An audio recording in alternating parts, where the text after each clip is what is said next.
Thiruninravur railway station இது. இந்த சென்னை திருநின்றவூர் இங்கே ஸ்டேஷன்லேருந்து புறப்படக்கூடிய இந்த பஸ் ரூட்லேயே ஆக்ஸ்போர்ட் பப்ளிக் ஸ்கூல் இருக்குது. இந்த பப்ளிக் ஸ்கூல் ஒட்டியே பாரத் பெட்ரோலியம் பெட்ரோல் பம்ப் இருக்குது. இந்த ஆன் ரோட்லேயே நம்ம ஒரு வீட்டு மனையை டெவலப் பண்ணிக்கிட்டு இருக்கோம். வாங்க பார்க்கலாம்.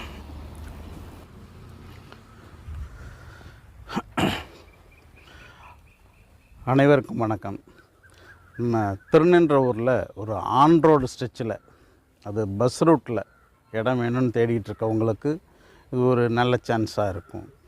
ஸோ இந்த பிளாட்டை நீங்கள் நேரில் வந்து பார்க்கலாம்.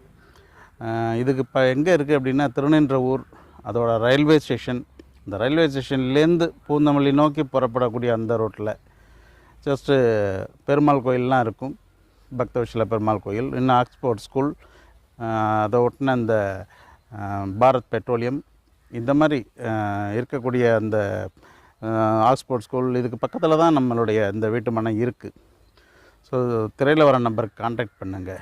ஆன் ரோட்டில் மனை வேணும் அப்படின்னு நினைக்கிறவங்க, அதை ஒட்டி மனை வேணும், நடந்து போகிற தூரத்தில் பஸ் ஏறணும் அப்படின்னு நினச்சா இது ரொம்ப சூட்டபுளான ஒரு மனையாக உங்களுக்கு இருக்கும்.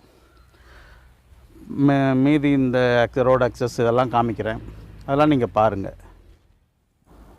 திருநின்றவூர் ரயில்வே ஸ்டேஷன்லேருந்து புறப்பட்டு வரக்கூடிய இந்த பஸ் எல்லாமே இந்த ரூட்டில் தாங்க போகும், இந்த மனை வழியாக தான் போகும்.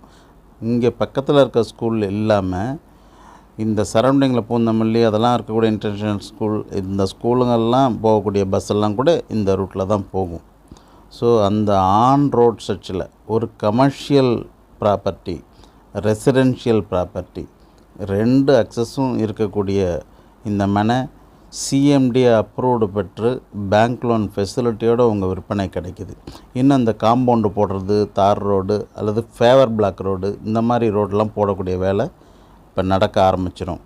ஸோ திரையில் வர நம்பருக்கு கான்டாக்ட் பண்ணுங்கள். அனைத்து டீட்டெயிலும் ஃபோனில் சொல்ல முடியாத நிலையில், இந்த வீடியோவில் சொல்ல முடியாத நிலையில் உங்களுக்கு பல விளக்கங்கள் நான் கொடுக்குறேன். நன்றிகள்.